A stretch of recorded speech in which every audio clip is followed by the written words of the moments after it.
ہم بات کرنے جا رہے ہیں تیمم میں آگے کہ تیمم کن کن چیزوں سے کیا جا سکتا ہے۔ ہم نے اپنے پچھلے دو بیانوں میں، پہلے بیان میں جانا کہ قرآن کریم میں اور احادیث مبارکہ نے تیمم کے متعلق کیا فرمایا۔ کل جو ہمارا بیان تھا اس میں ہم نے یہ جانا تھا کون کون سے وہ لوگ ہیں کہ جو تیمم کر سکتے ہیں، جو پانی پہ قدرت نہیں رکھتے۔ آج ہم بات کرنے جا رہے ہیں وہ کون سی چیزیں جن سے تیمم کیا جائے گا۔ تو تیمم اسی چیز سے ہو سکتا ہے جو جنس زمین یعنی زمین کی قسم سے ہو، ٹائپ۔ اب بات کی جائے جو چیز زمین کی جنس سے نہیں اس سے تیمم جائز نہیں، یعنی مٹی سے، اور اس کی جنس، اس کی قسم ہو، اس کی ٹائپ ہو، اس کے اندر مٹی والی پراپرٹیز ہو، اس کے اندر کیا ہو؟ مٹی والی خصلتیں ہو۔ اب جیسے کہ مٹی کی پراپرٹیز اور مٹی کی خصلت کی اگر ہم بات کریں تو مٹی کی پراپرٹی یہ ہوتی ہے اور اس کی جو خصلت ہوتی ہے وہ یہ ہوتی ہے کہ اس کو اگر جلائیے تو پگھلتی نہیں، اگر اس کو تپائیے، اس کا ٹیمپریچر بڑھائیے، اس کو جلائیے تو کیا آگ میں ڈالیے تو کیا نہیں ہوتا، اس کا سائز، شیپ یعنی کہ اس کا جو آکار ہوتا ہے وہ نہیں تبدیل ہوتا، وہ جلتی نہیں ہے، وہ راکھ میں تبدیل نہیں ہوتی۔ تو وہ چیز جس کو جلانے میں راکھ میں تبدیل نہ ہو، اس کا سائز اینڈ شیپ نہ تبدیل ہو، اس کی اسٹیٹ نہ چینج ہو، مطلب سالڈ سے لیکوڈ، لیکوڈ سے گیس، اس طریقے سے نہ ہو، تو اگر یہ ساری چیزیں جس چیز میں موجود ہے وہ زمین یا مٹی کی جنس کہلاتی ہے۔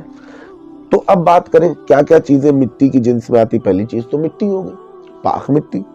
دوسری چیز کیا ہوتی ہے جو مٹی کی جنس میں آتی ہے، جیسے پکی اینٹ جس کو بھٹے میں تپا لیا گیا۔ اب پکی اینٹ دیکھا جائے تو کیا ہے؟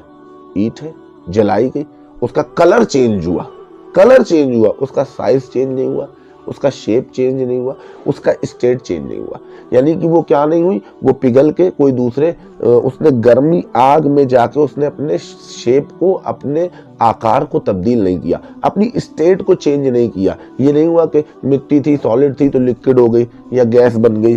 تو پکی اینٹ، چینی یا مٹی کے برتن، پکی اینٹ ہو، چینی ہو، مٹی ہو، یا کیا کہتے ہیں چونا ہو، اس کے علاوہ ریت ہو، اس کے علاوہ سرما ہو، اس کے علاوہ گیرو ہو، اس کے علاوہ پتھر ہو، اس کے علاوہ زبرزد، فیروزہ، عقیق، یہ جو نگ ہوتے ہیں، جو پتھر ہوتے ہیں، تو یہ ساری چیزیں کیا ہے، اگر ان کو آپ کیا کریں گے، جلائیں گے آگ میں، تو نہ تو نہ یہ جلتے، نہ یہ راکھ میں تبدیل ہوتے ہیں، نہ ان کا مطلب شیپ اور سائز چینج ہوتا ہے، اور نہ ہی ان کا اسٹیٹ چینج ہوتا ہے۔ تو یہ ساری چیزیں کس میں آتی؟ مٹی کی جنس میں۔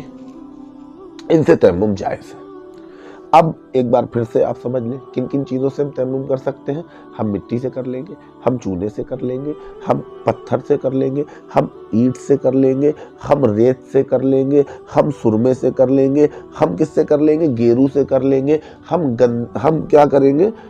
زبرزد سے کر لیں گے، اور ہم فیروز، عقیقہ، ان ساری چیزوں سے تیمم کر سکتے ہیں۔ ٹھیک ہے نا؟ اب ہم بات کرتے ہیں کہ یہ وہ چیزیں ہیں کہ جو مٹی کے جنس ہیں۔ اب ہم بات کرتے ہیں کہ جیسے لوہے سے آپ تیمم نہیں کر سکتے، پلاسٹک سے آپ تیمم نہیں کر سکتے۔ اس کے علاوہ آپ اگر دیکھیں لوہا، پلاسٹک، یا بات کریں چاندی، سونا، اسٹیل، یہ ساری چیزیں کیا ہے؟ لوہا کہیں گے کہاں پگھلتا ہے؟ لوہا پگھلتا نہیں، لیکن آپ دیکھیے لوہے کو جب ایک سرٹن ٹمپریچر پہ بہت زیادہ گرمی دیتے ہیں تو دیکھیے کبھی چادر کی شکل میں آ جاتا ہے، کبھی بکسے کی شکل میں آ جاتا ہے، کبھی سریا کی شکل میں آ جاتا ہے، تو وہ بہت سارے شیپ اینڈ سائز میں چینج ہو جاتا ہے۔ جب اس کے ایک سرٹن ٹمپریچر پہ جاتے ہیں تو وہ بھی کیا ہوتا ہے؟ لوہا بھی پگھل جاتا ہے۔ ایسے کانچ سے نہیں کر سکتے، پلاسٹک سے نہیں کر سکتے، ان ساری چیزوں سے تیمم نہیں ہو سکتا۔ ہاں، ایک مسئلہ اپنے ذہن میں رکھ لیں کہ جو چیز آگ سے جل کر راکھ ہو جاتی ہو، جیسے لکڑی، گھاس آدی، یا پگھل جاتی ہو یا نرم ہو جاتی ہو، جیسے چاندی، سونا، تانبا، پیتل، لوہا وغیرہ، وہ زمین کی جنس سے نہیں، اس سے تیمم جائز نہیں ہے۔ ہاں، ان دھاتوں میں اگر ان کے اوپر مٹی جمی ہو تو پھر کیا کریں گے؟ ہم اس مٹی کو آپ اپنے ہاتھوں میں لے کے کیا کریں گے؟